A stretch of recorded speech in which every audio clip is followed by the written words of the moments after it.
BC రిజర్వేషన్ల వివాదం సుప్రీంకోర్టుకు చేరింది. హైకోర్టు ఇచ్చిన స్టేను సవాల్ చేస్తూ రాష్ట్ర ప్రభుత్వ తరపు న్యాయవాదులు మంగళవారం సుప్రీంకోర్టులో మెన్షన్ చేశారు. అయితే ఇదే టైంలో గురువారం దీనిపై విచారణ జరపనున్నట్లుగా తెలుస్తోంది. స్థానిక సంస్థల ఎన్నికల్లో బీసీలకు 42% రిజర్వేషన్లను కల్పిస్తూ తెలంగాణ ప్రభుత్వం జీవో జారీ చేసింది. దీన్ని సవాల్ చేస్తూ కొందరు హైకోర్టులో పిటిషన్లు దాఖలు చేశారు.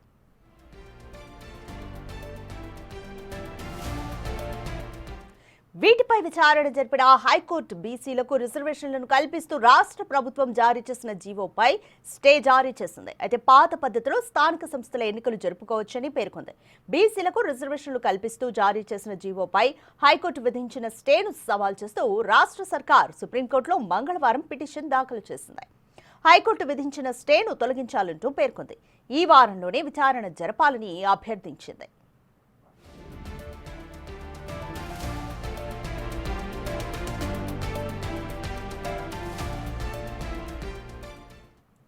స్థానిక సంస్థల ఎన్నికలకు ఇప్పటికే నోటిఫికేషన్ రిలీజ్ అయిందని, పలువురు నామినేషన్లు కూడా దాఖలు చేశారని పేర్కొంది. తమ వాదనలను పూర్తిగా వినకుండానే హైకోర్టు స్టే ఇచ్చినట్లుగా తెలియజేసింది. అయితే కుల గణన ద్వారా బీసీలకు సంబంధించిన సమగ్ర వివరాలు సేకరించినట్లుగా తెలిపింది.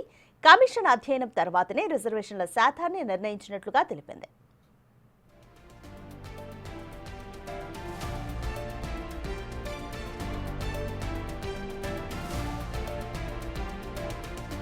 తెలంగాణలో బీసీలు 56% పైగా ఉన్నట్లుగా తెలిపింది.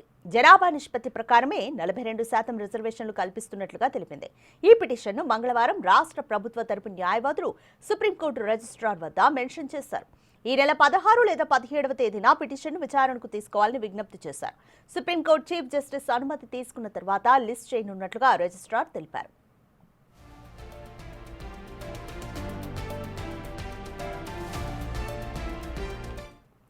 సుప్రీంకోర్టులో తెలంగాణ ప్రభుత్వం స్పెషల్ లీవ్ పిటిషన్ దాఖలు చేస్తుందని పీసీసీ చీఫ్ మహేష్ కుమార్ గౌడ్ తెలిపారు.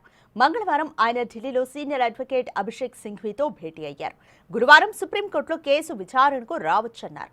40 పేజీలతో పిటిషన్ వేశామన్నారు. ప్రభుత్వం ఇచ్చిన జీవోను యథాతథంగా అమలు చేసేలా ఆదేశాలు ఇవ్వాలని కోరామన్నారు.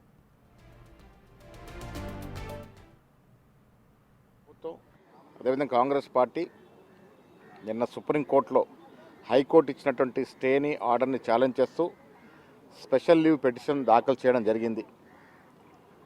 దాంట్లో భాగంగానే ఇప్పుడు నేను మా సీనియర్ అడ్వకేట్ అభిషేక్ సింఘ్తో దాదాపు గంట పాటు వారితో సమావేశమైనాం. అన్ని విషయాలు కూలంకషంగా చర్చించినాం.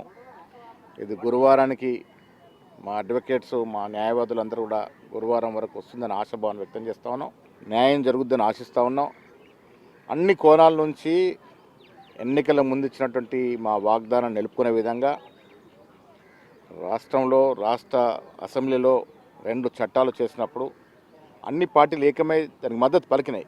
కానీ తీరా బయటకు వస్తే వారు వ్యూహం మార్చుకొని మాట మార్చి దీన్ని వ్యతిరేకిస్తూ ఉన్నాయి. బీజేపీ కానీ బీఆర్ఎస్ పార్టీ కానీ ప్రజలు ఇవంతా గ్రహిస్తూ ఉన్నారు.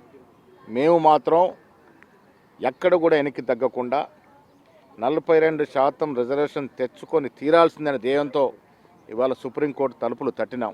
కుల సర్వే జరిపిన తర్వాత ఈ రాష్ట్రంలో 56.33% జనాభా బీసీలు ఉన్నారని లెక్కలు తేలిన తర్వాత 42% రిజర్వేషన్ ఇవ్వడానికి అడ్డంకులు ఎందుకు? సుప్రీంకోర్టు విధించిన 50% సీలింగ్ అనేది ఒక రూలింగే. ఇది రాజ్యాంగం ప్రకారం తీసుకున్న నిర్ణయం కాదు. అందుకే సుప్రీంకోర్టులో మాకు న్యాయం జరుగుతుందని ఆశిస్తున్నాం.